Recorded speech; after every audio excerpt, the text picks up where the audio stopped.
మా latest videos కోసం మా ఈ తెలుగు న్యూస్ ఛానల్ సబ్స్క్రైబ్ చేసి గంట సింబల్ యాక్టివేట్ చేసుకోండి.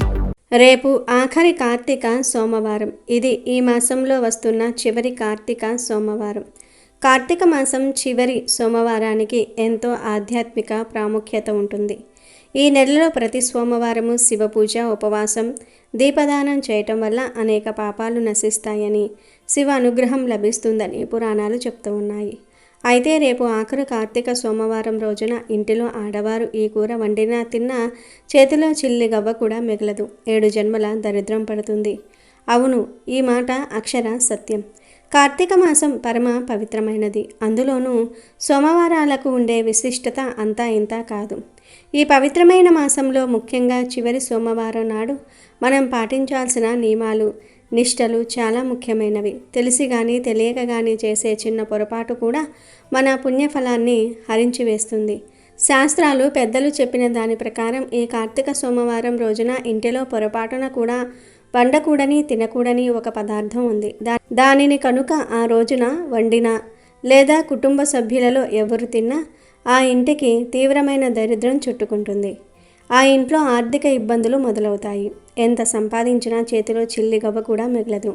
అంతా నీటిలా ఖర్చయిపోతుంది. ఆ గృహంలో లక్ష్మీదేవి నిలవదు. ఇది కేవలం ఆ ఒక్కరోజుతో పోయేది కాదు. దాని ప్రభావం చాలా కాలం పాటు ఉంటుంది. పిల్లలు, పెద్దవారు అనే తేడా లేకుండా ఆ ఇంట్లో ఎవరూ దానిని తినకూడదు. ఇది కేవలం ఈ ఒక్క జన్మకే పరిమితం కాదు. 7 జన్మల పాటు ఆ పాప ఫలం వెంటాడుతూనే ఉంటుందని, తరతరాలు కష్టాలు అనుభవిస్తారని పెద్దలు హెచ్చరిస్తూ ఉన్నారు. ఇంట్లో శాంతి, సంతోషం కరువై నిత్యం ఏదో ఒక సమస్య, అనారోగ్యం, ఆర్థిక చిక్కులు పీడిస్తాయి. కాబట్టి శివానుగ్రహం కోరుకునేవారు, కుటుంబ శ్రేయస్సును ఆశించేవారు రేపటి ఆఖరి కార్తీక సోమవారం నాడు ఆ నిషిద్ధ పదార్థం వైపు కన్నెత్తి కూడా చూడకూడదు. దానిని ఇంట్లోకి కూడా రానివ్వకూడదు. ఈ నియమాన్ని పాటించటం మన మంచికే, మన కుటుంబ భవిష్యత్తుకే. మరి రేపు కార్తీక సోమవారం రోజు ఏ కూర వండకూడదో, తినకూడదో ఇప్పుడు మనం ఈ వీడియోలో తెలుసుకుందాము. అంతకన్నా ముందు మా వీడియో నచ్చితే లైక్ చేసి షేర్ చేయండి. అలాగే మా ఛానల్ని కూడా సబ్స్క్రైబ్ చేసుకుని మాకు సపోర్ట్ చేయండి. ఇక వీడియోలోకి వస్తే, రేపు ఈ మాసంలోని చివరి కార్తీక సోమవారం. ఈ కార్తీక మాసం మొత్తం ఆధ్యాత్మిక కాంతితో నిండి ఉంటుంది. కానీ జీవితపు పరుగులో ఎంతమంది నిజంగా భగవంతుణ్ణి స్మరించగలిగారు? కొందరికి పని ఒత్తిడి, కొందరికి ఆరోగ్య సమస్యలు, మరికొందరికి ఇళ్ల పనులు.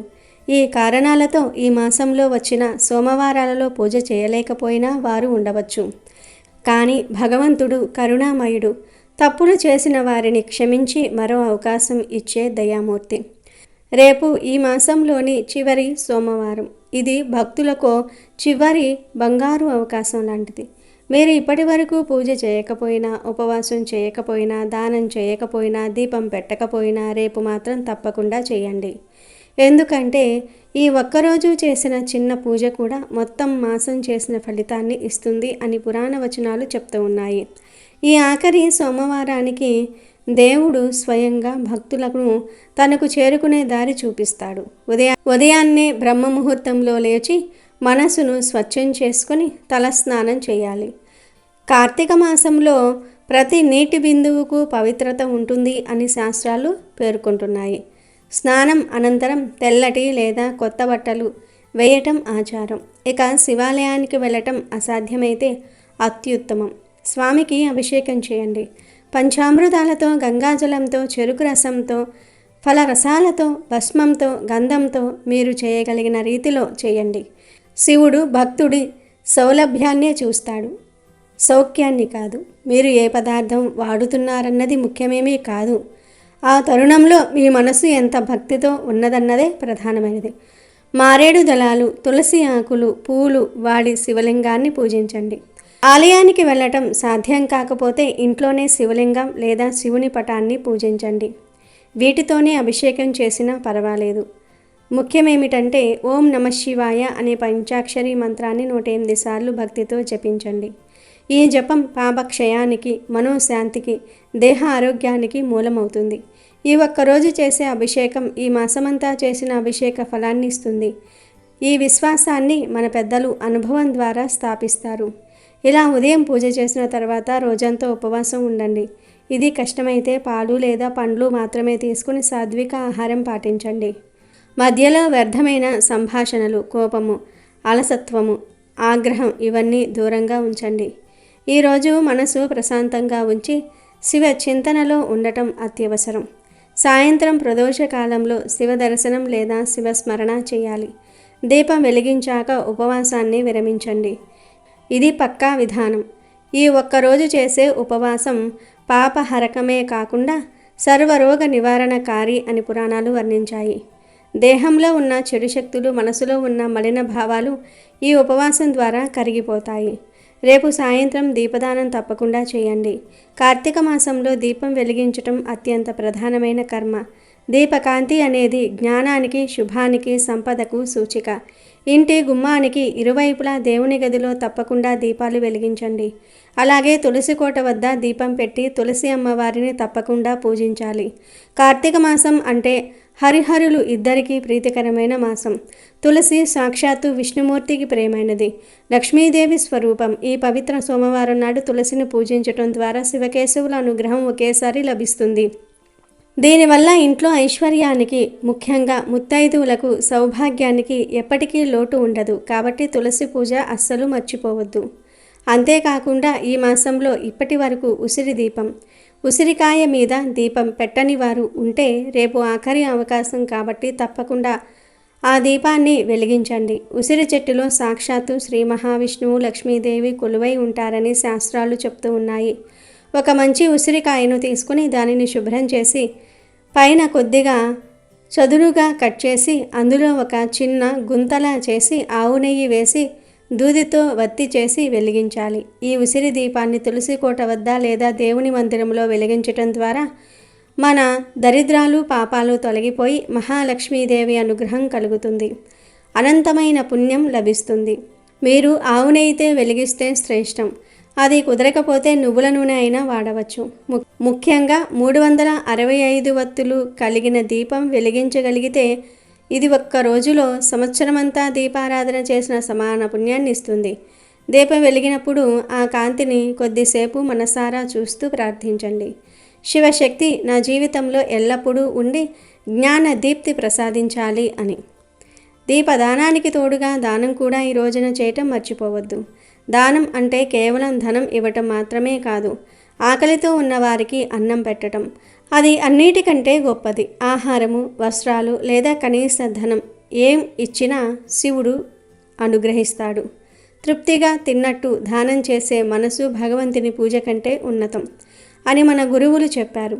శివాలయాలలో దీపారాధన కోసం నూనె, వత్తులు, నెయ్యి వంటివి అందించటం కూడా ఒక పుణ్యకార్యం. మీరు ఇచ్చే చిన్న సహాయం కూడా మీకు అపారమైన పుణ్యఫలాన్ని ఇస్తుంది. ఇక ఈరోజు పఠనానికి కూడా ఎంతో మహిమ ఉంది. కార్తీక పురాణంలోని చివరి అధ్యాయనాలను చదవటం లేదా వినటం చేయండి.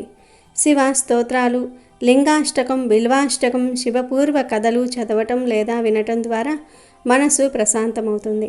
ఈరోజు చేసే స్తోత్ర పారాయణం ఈ మాసమంతా చేసిన పారాయణతో సమానం. చదవటం కుదరకపోతే శివుని గుణగణాలను మనసులో తలుచుకోండి. శివ కథలు చెప్పండి, పిల్లలకు వినిపించండి. ఇది కూడా పుణ్యమే. రేపటి రోజున ఒక ముఖ్యమైన విషయం గుర్తుంచుకోండి. మనసులోని నెగిటివ్ ఆలోచనలు, విరక్తి, కోపం ఇవన్నీ దూరం పెట్టండి. ఆ రోజు ఎలాంటి వాదనలు, అధర్మపు మాటలు, వ్యర్థ ఖర్చులు చేయకండి. దీపం వెలిగించి శాంతంగా కూర్చొని ఓం నమఃశివాయ అనే మంత్రాన్ని కనీసం 21 సార్లు జపించి రోజును ముగించండి. దీపం ఆరిపోయే వరకు ఎవ్వరూ వాదించకూడదు. అశాంతం శాంతి భావంతో ఉండాలి. దీని వలన కుటుంబంలో శాంతి స్థిరమవుతుంది, శుభ శక్తులు నిలుస్తాయి. ఈ విధంగా రేపు ఆఖరి కార్తీక సోమవారం రోజు దీపదానము, దానము, ఉపవాసం చేసి నిషిద్ధ ఆహారానికి దూరంగా ఉండి మనసును పవిత్రంగా ఉంచి గడపండి. ఇది మీ పాపాలను హరిస్తుంది, మీ కుటుంబానికి ఐశ్వర్యము, ఆరోగ్యము, ఆనందం తెస్తుంది. ఈ చిన్న ఆచరణే మీలోని చీకటిని తొలగించే శక్తిగా మారుతుంది. ప్రతి దీపం వెలిగించినప్పుడు మీ జీవితం కాంతిలోనికి వస్తుంది. ఈ ఒక్క రోజు శివుని పూర్తి భక్తితో స్మరించండి. మనలో ఉన్న మానవత్వాన్ని, దయాస్వరూపాన్నే ఆయనకు అర్పణ చేయండి. ఈ ఆఖరి కార్తీక సోమవారం కేవలం ఒక పండుగ రోజు కాదు, ఇది కొత్త ఆరంభానికి సూచిక. గుర్తుంచుకోండి, దేవుడిపై భక్తి నమ్మకం చాలా ముఖ్యం. ఇవి లేకుండా మీరు పూజ ఉపవాసము దానాలు చేసినా ఎలాంటి ఫలితం ఉండదు. ఇక ఇప్పుడు కార్తీక సోమవారం రోజు తినకూడని ఆ కూరలు ఏమిటో వివరంగా తెలుసుకుందాం. ఫ్రెండ్స్, మా వీడియో నచ్చితే లైక్ చేసి షేర్ చేయండి. అలాగే మా ఛానల్ని కూడా సబ్స్క్రైబ్ చేసుకుని మాకు సపోర్ట్ చేయండి. ఈ పవిత్రమైన రోజున ఆహార నియమాలు చాలా ముఖ్యమైనవి. వీటిని పాటించకపోతే పూజ చేసిన ఫలితం దక్కకపోగా అనవసరమైన కష్టాలు ఆరోగ్య సమస్యలు ఎదురవుతూ ఉంటాయి. ముఖ్యంగా ఈ రోజున కొన్ని రకాల కూరగాయలను పూర్తిగా పక్కన పెట్టాలి. అందులో మొదటగా చెప్పుకోవాల్సింది ఆకుకూరలు. అవును, ఆకుకూరలు మామూలుగా ఆరోగ్యానికి మంచివే అయినా కార్తీక సోమవారం నాడు వీటిని తినకూడదు అని శాస్త్రం చెప్తోంది. ఎందుకంటే ఈ ఆకుకూరల్లో కంటికి కనిపించిన సూక్ష్మజీవులు, చిన్న చిన్న పురుగులు ఉండే అవకాశం ఎక్కువ. మనం ఎంత శుభ్రం చేసినా అవి పోకపోవచ్చు. తెలియకుండా వాటిని తినటం వలన జీవహింస చేసిన పాపం మనకు చుట్టుకుంటుంది. పవిత్రమైన రోజున జీవహింస మహాపాపం. అందుకే పాలకూర, తోటకూర, గోంగూర, బచ్చలి కూర, చుక్కకూర, మెంతికూర, మునగాకు వంటి ఏ రకమైన ఆకుకూరలను కూడా ఈరోజు వండకూడదు, తినకూడదు. వీటితో పాటు క్యాబేజీ మరియు క్యాలీఫ్లవర్ కూడా పూర్తిగా నిషిద్ధం. ఎందుకంటే వీటిలో కూడా పురుగులు ఉండే అవకాశం చాలా ఎక్కువ. మనం వాటిని శుభ్రం చేయటం చాలా కష్టం. ఈ నియమాన్ని అతిక్రమించి వీటిని తింటే ఆ పాపం మనల్ని వెంటాడుతుంది.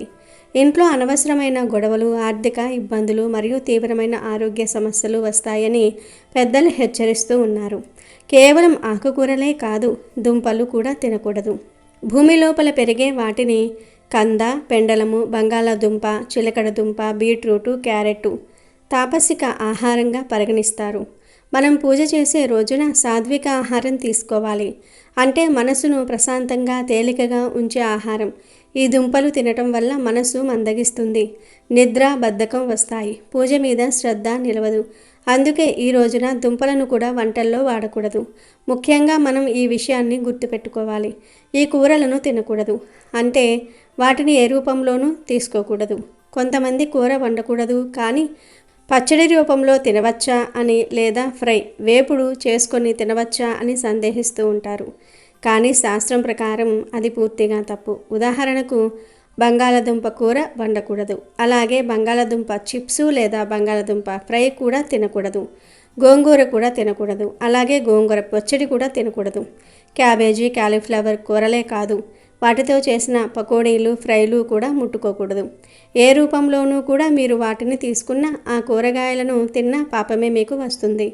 ఆకుకూరల పప్పు, ఆకుకూరల పచ్చడి, దుంపల కూరలు, దుంపల పచ్చళ్ళు, దుంపలతో చేసిన వడియాలు, చిప్సు ఇలా ఏ రూపంలో ఉన్నా వాటిని పూర్తిగా విడిచిపెట్టాలి. ఈ నియమాన్ని అతిక్రమించి ఏదో ఒక రూపంలో వీటిని తింటే మనం చేసిన పూజ ఉపవాసం నిష్ఫలం అవుతాయి.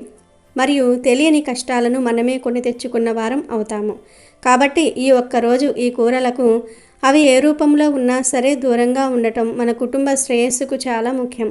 అలాగే వీటన్నిటికంటే ముఖ్యంగా కార్తీక సోమవారం నాడు ఉల్లి, వెల్లుల్ని పొరపాటున కూడా వాడకూడదు. ఇవి తాపసిక, రాజసిక గుణాలను కలిగి ఉంటాయి. వీటిని తింటే మనసు చలించిపోతుంది, కోపం, ఆవేశం వంటి చెడు గుణాలు పెరిగిపోతూ ఉంటాయి, దైవ చింతన తగ్గిపోతుంది. అందుకే దేవుడికి పెట్టే ఏ నైవేద్యంలోనూ కూడా వీటిని వాడరు. ఉపవాసం ఉండే వారు కూడా వీటిని పూర్తిగా వదిలివేయాలి. ఇక మాంసాహారం గురించి ప్రత్యేకంగా చెప్పనవసరం లేదు. ఈ పవిత్ర మాసంలో ముఖ్యంగా సోమవారం నాడు మాంసము, చేపలు, గుడ్లు వంటివి తినటం మహాపాపం. ఇది జీవహింస. దీనివల్ల దైవానుగ్రహం దొరకదు. సరికదా? తీవ్రమైన పాపము మూటగట్టుకుంటారు. ఈ రోజుల్లో చాలామంది బయట తినడానికి అలవాటు పడ్డారు. కానీ సోమవారం నాడు ఇంట్లో వండకూడదు, బయట కూడా అస్సలు తినకూడదు. ముఖ్యంగా ఫాస్ట్ ఫుడ్ అయిన fried rice, noodles, manchuria, pizza, burger వంటివి తినకూడదు. ఎందుకంటే వాటిల్లో ఉల్లి, వెల్లుల్లి, తెలియని మసాలాలు, కొన్నిసార్లు గుడ్లు లేదా మాంసం కూడా కలిపే అవకాశం ఉంది. బయట ఆహారం తినటం వల్ల మన నియమం భంగపడుతుంది, మనసు అపవిత్రమవుతుంది. కాబట్టి ఈ ఒక్క రోజు ఇంట్లో వండిన సాత్విక భోజనం మాత్రమే తినాలి లేదా ఉపవాసం ఉండాలి. మరి ఇన్ని తినకూడదు అంటున్నారు కదా, మరి ఏమి తినాలి, ఏ కూరలు వండుకోవాలి అనే సందేహం మీకు రావచ్చు. శాస్త్రం ప్రకారం ఈ పవిత్రమైన రోజున కొన్ని కూరగాయలను తప్పకుండా తినాలి. అవి మన ఆరోగ్యానికి మేలు చేస్తాయి, మన వ్రతాన్ని పరిపూర్ణం చేస్తాయి. అలాంటి కూరల్లో ముఖ్యమైనవి బెండకాయ మరియు నేతి బీరకాయ. అవును, ఈ రోజున బెండకాయను తప్పకుండా తినాలి. బెండకాయ చాలా సాత్వికమైన కూరగాయ. ఇది సులభంగా జీర్ణమవుతుంది. ఉపవాసం ఉన్నవారికి కడుపులో భారం కలిగించదు. బెండకాయ తినటం వల్ల మనసు ప్రశాంతంగా ఉంటుంది. జ్ఞానం, ఏకాగ్రత పెరుగుతాయని అంటూ ఉంటారు. శివుడికి బెండకాయ కూరను నైవేద్యంగా కూడా పెట్టవచ్చు. ఇది ఎటువంటి దోషం లేని స్వచ్ఛమైన ఆహారం. అలాగే నేతి బీరకాయ కూడా ఈరోజు తప్పక తినవలసిన కూర. నేతి బీరకాయ శరీరానికి కావలసినంత నీటిని అందిస్తుంది. శరీరాన్ని చల్లగా ఉంచుతుంది, చలువ చేస్తుంది. ఇది కూడా చాలా తేలికగా అరుగుతుంది మరియు సాత్విక గుణాలను కలిగి ఉంటుంది. ఈ కూరగాయలను తినటం వల్ల శరీర శుద్ధి, మనశ్శుద్ధి రెండూ జరుగుతాయి. పవిత్రమైన రోజున ఇలాంటి సాత్విక ఆహారం తీసుకోవటం వల్ల మనం చేసిన పూజ యొక్క శక్తిని మన శరీరం, మనసు పూర్తిగా స్వీకరించగలుగుతాయి. ఇక్కడ మరో మంచి విషయం ఏమిటంటే, ఈ తినవలసిన కూరలైన బెండకాయ, నేతి బీరకాయలను మనం ఏ రూపంలో అయినా తినవచ్చు. వీటిపై ఎలాంటి నియంత్రణ లేదు. వీటిని ఎలా వండుకొని తిన్నా మంచిదే. ఉదాహరణకు, మీరు బెండకాయతో రుచికరమైన కూర వండుకోవచ్చు. లేదా నూనెలో కొద్దిగా ఫ్రై అనగా వేపుడు చేసుకుని తినవచ్చు. చాలామందికి ఇష్టమైన బెండకాయ పచ్చడి కూడా నిరభ్యంతరంగా చేసుకోవచ్చు, తినవచ్చు. అలాగే నేతి బీరకాయతో కూడా కూర వండుకోవచ్చు, లేదా దాన్ని పొట్టుతో రుచికరమైన పచ్చడి చేసుకుని తినవచ్చు. ఈ సాత్విక కూరలను ఏ రూపంలో తీసుకున్నా అది మన ఆరోగ్యానికి మేలు చేస్తుంది, మన వ్రతానికి భంగం కలిగించదు. ఎందుకంటే ఇవి స్వచ్ఛమైనవి, సాత్విక గుణం కలవి. కాబట్టి ఈ 2 కూరగాయలను మీ ఇష్టమైన రీతిలో వండుకుని స్వామికి నైవేద్యం పెట్టి ప్రసాదంగా స్వీకరించవచ్చు. దీనివల్ల వ్రతఫలం సంపూర్ణంగా దక్కుతుంది. కాబట్టి ఆఖరి కార్తీక సోమవారం నాడు నిషిద్ధమైన ఆకుకూరలు, దుంపలు, క్యాబేజీ, క్యాలీఫ్లవర్ వంటి వాటికి దూరంగా ఉండి బెండకాయ, నేతి బీరకాయ వంటి సాత్విక కూరలను భుజించటం ద్వారా వ్రత నియమాన్ని పూర్తి చేయాలి. మరి తెలుసుకున్నారు కదా, రేపు ఆఖరు కార్తీక సోమవారం ఏ కూరలు తినాలో, ఏ కూరలు తినకూడదు. మరి ప్రతి ఒక్కరూ తప్పకుండా వంట విషయంలో, తినే తిండి విషయంలో ఈ నియమాలను పాటించండి. మీ ఆరోగ్యాన్ని కాపాడుకోండి. పూజ చేసిన ఫలితం, దాని యొక్క పుణ్య ఫలితం దక్కాలంటే మీరు తప్పకుండా ఈ నియమాలు పాటించి తీరాలి. అప్పుడే ఆ పరమేశ్వరుని సంపూర్ణ అనుగ్రహం మనకు, మన కుటుంబానికి లభిస్తుంది. కష్టాలు తొలగిపోయి ఆరోగ్యము, ఐశ్వర్యము సిద్ధిస్తాయి. అమెజాన్లో బెస్ట్ డిస్కౌంట్స్ కోసం వీడియో డిస్క్రిప్షన్లో లింకు ఉంది, చూడండి. అలాగే మా టెలిగ్రామ్ ఛానల్ సబ్స్క్రైబ్ చేసుకోండి.